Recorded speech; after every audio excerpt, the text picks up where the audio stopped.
como as questões da opressão feminina, todas as regras e etc., o patriarcado, etc., está ligado a um problema de exploração de classe. A partir daí existe machismo. E no movimento sindical, se existe. Mas como nós enfrentamos a questão? Eu não acho que nós enfrentamos a questão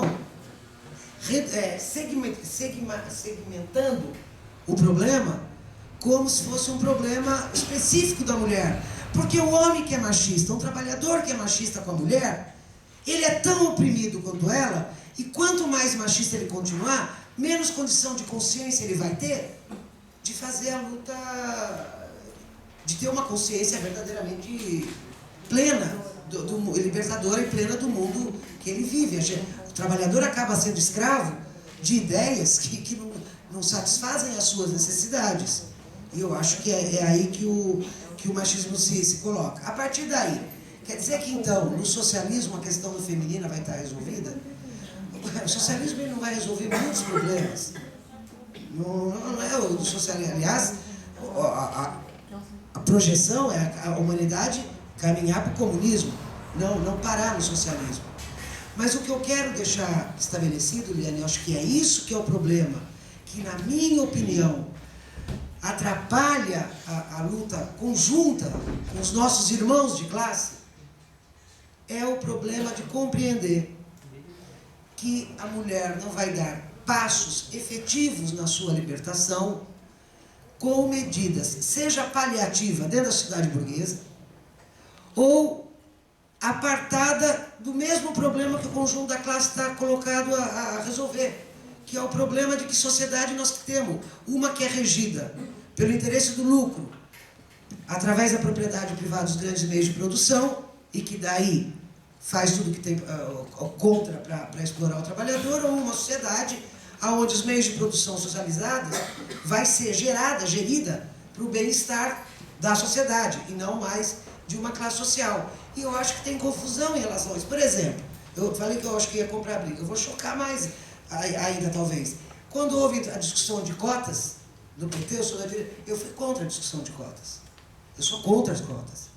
E vou te dizer, eu tenho experiência, e sempre fui da direção do PT, e tenho uma experiência que eu acho triste.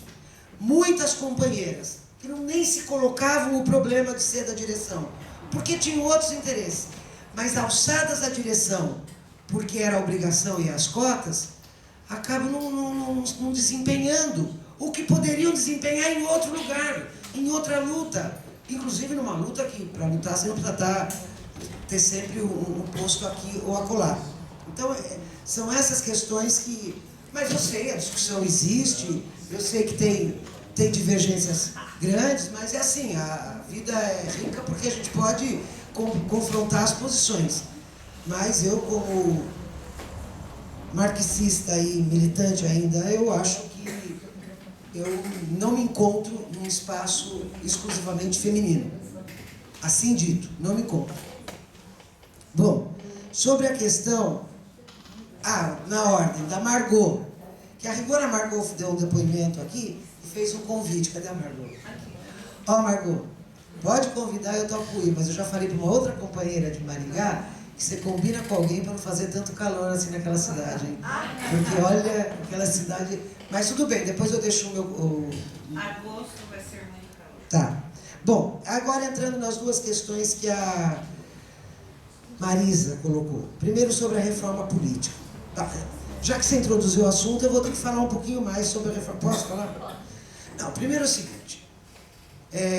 Tá uma mobilização geral nas assembleias, mesmo na CUT. A semana passada houve um seminário nacional da CUT sobre a reforma política.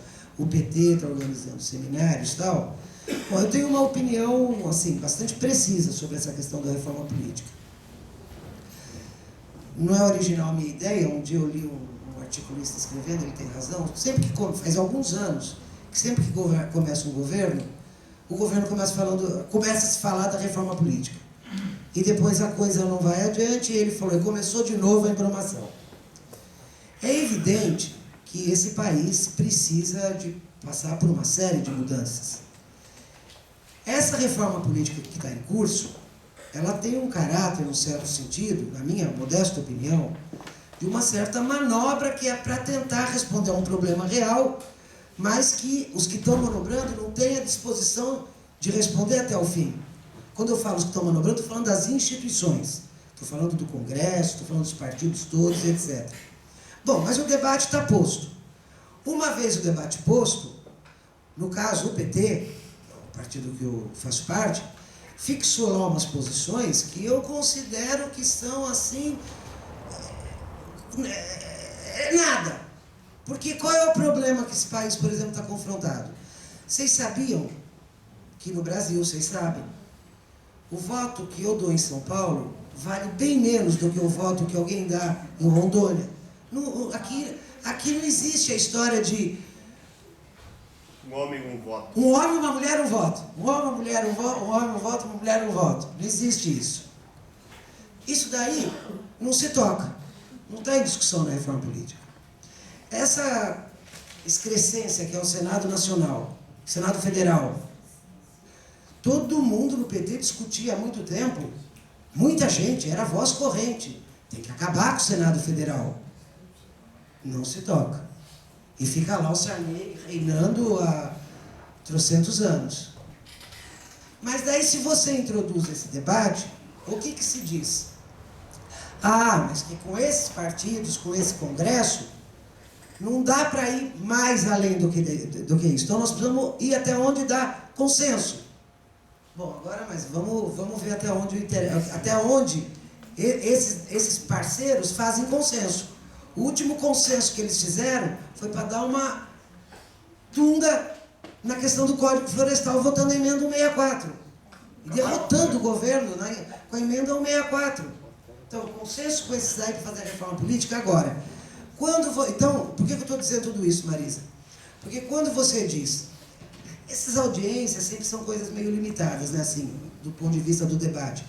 Que nós, mulheres, fomos lá hoje e não fomos ouvidas, imagina, eles devem ter sido bem truculentos e elegantes. Mas o grande problema da reforma política é que o povo não está sendo ouvido. O povo não está sendo ouvido. Então essas instituições estão elas se autorreformando. Ah, mas eles não vão aceitar? Bom, eles não vão aceitar. Se a gente olhar para o lado não muito distante, governos de outra coloração, que acabaram ganhando eleição aqui no continente, que é o caso da Bolívia, outra coloração dos governos anteriores, né? A Bolívia, o caso da Venezuela, Equador, perceberam que é o seguinte, do jeito que eu peguei o país, não vai dar para governar. E convocaram a eleição constituinte. Aí que eu acho que a gente entraria no verdadeiro debate de quais são as reformas políticas necessárias para esse país. E que não são só políticas, né? E que não são só políticas institucionais. Tem reformas que são reformas fundamentais para o processo de desenvolvimento do Brasil, como a agrária, que num Congresso Constituinte, ou retomar tudo que foi privatizado. Reestabelecer o monopólio estatal do petróleo, coisa que o atual governo poderia estar fazendo. Não precisaria mudar a Constituição para fazer. Bom, a partir daí, a questão da ruptura. O problema assim, aqui retomando um pouco mais assim o próprio Marx. O que o Marx diz? O modo de produção, a sociedade, cadê o Patrick? A história da humanidade tem sido, né? Tem sido a história da luta de classe. E a história da luta de classe é a constituição da sociedade, a relação do homem consigo mesmo e com a natureza para produzir a sua subsistência, a organização de determinados modos de produção.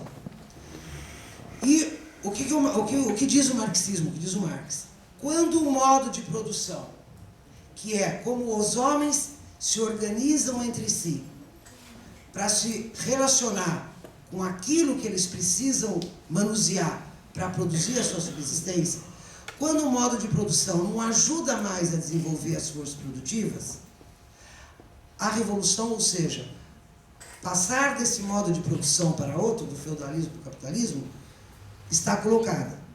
Então veja, quando o Klaus diz que sem tomar o poder não tem revolução, eu estou 100% de acordo com ele.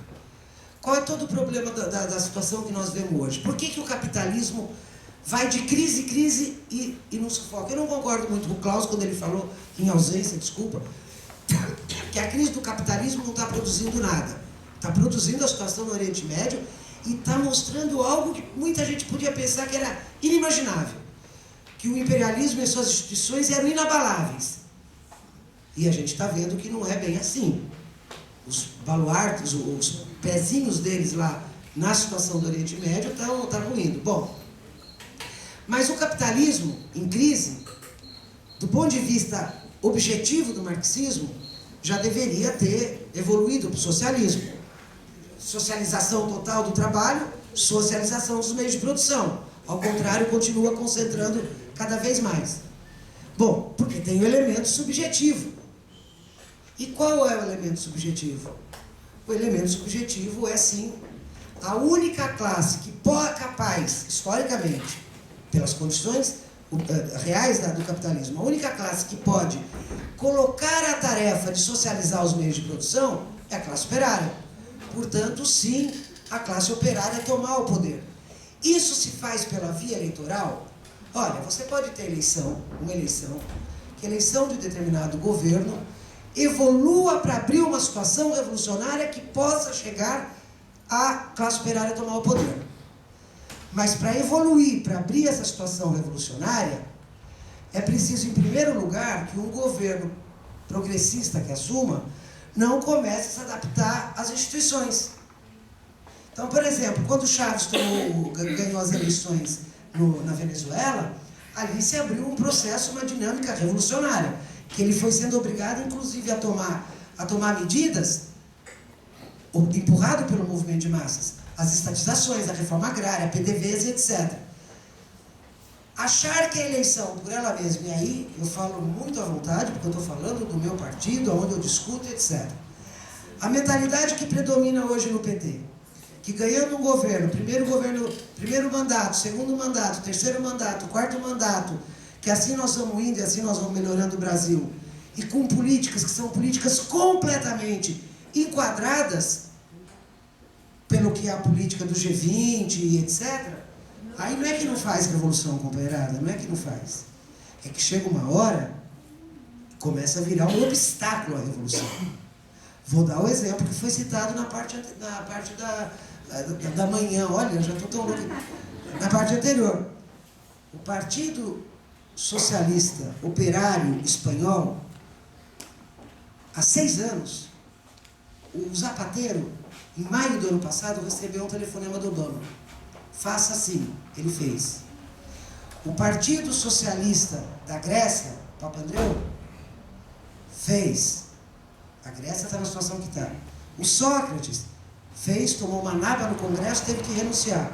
E o Zapatero agora tomou uma naba nas eleições municipais. Então, um partido que se diz socialista e que leva uma política contrária aos interesses, uma hora se torna um obstáculo.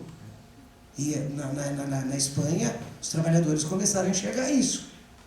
E não votaram, não tem outra alternativa, não votaram. Então, a via eleitoral não é a via para a revolução, na minha opinião.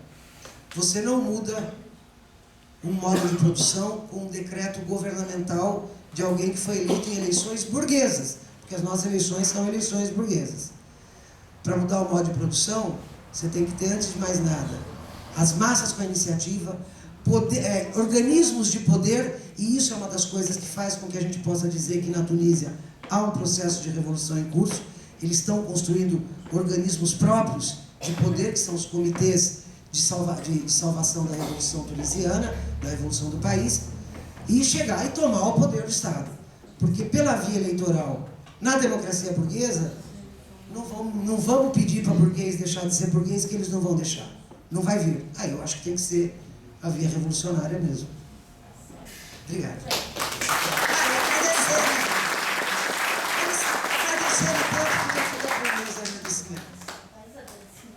Não, cara,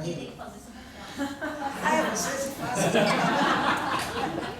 Olha, eu, em nome das entidades organizadoras, eu quero te agradecer, porque foi muito bom te ouvir. E vamos procurar promover novos eventos para nós possamos alargar nossos horizontes. Continuar o debate. Continuar o debate do lilás. Eu estou contigo, eu também sou do vermelho, não gosto de lilás não.